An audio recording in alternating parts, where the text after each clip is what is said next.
যে আজকে আমি হাঁসা জব করব, বাড়ির পালা হাঁসা, সেটা আজকে জব করব। হাঁসের মাংসের সাথে গরম গরম চিতি পিঠা খাইতে একটু ভালোই লাগে। কার কার পছন্দ অবশ্যই কিন্তু কমেন্টে জানাইন। আজকে আমি এই যে হাঁসের মাংস রান্নার এর জন্য হাঁস জব করে নিছি। হ্যালো বন্ধুরা, আসসালামু আলাইকুম। আপনারা সবাই কেমন আছেন? আশা করি ভালোই আছেন, আমি ভালো আছি। আজকে সকাল সকাল নিয়ে এসেছি হাঁসা, বাড়ির পালা হাঁস।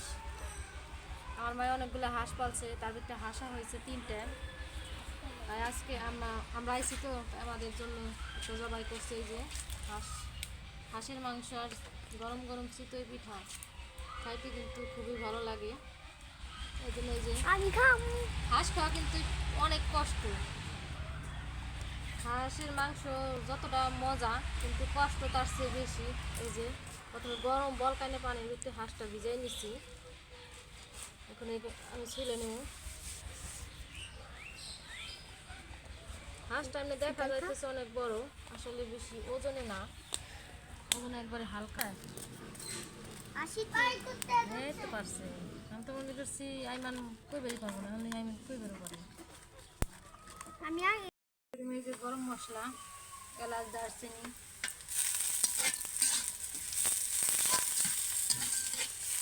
হাঁসের মাংস তো একটু এলাচ দারচিনি একটু বেশি দেওয়া লাগে। এখন ওই যে আদা বাটা, রসুন,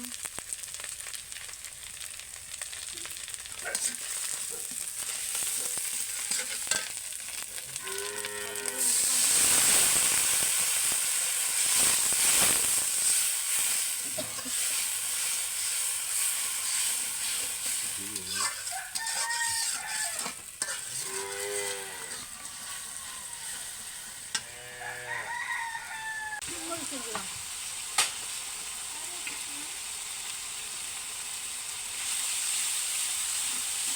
মাটির চুলায় কিন্তু হাঁসের মাংস রান্না, হাঁসের মাংস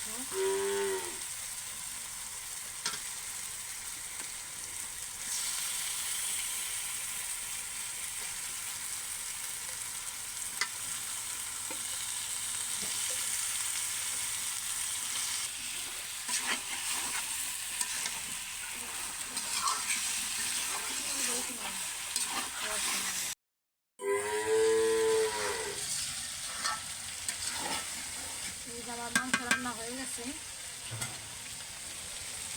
গরম দিয়ে এই যে বোনা বোনা মাংস রান্না করছি। তো সবাই ভালো থাকেন, সুস্থ থাকেন। কার কার মাংস, হাঁসের মাংস পছন্দ অবশ্যই কমেন্টে জানায়। আজকের মতন এই পর্যন্ত, আল্লাহ হাফেজ।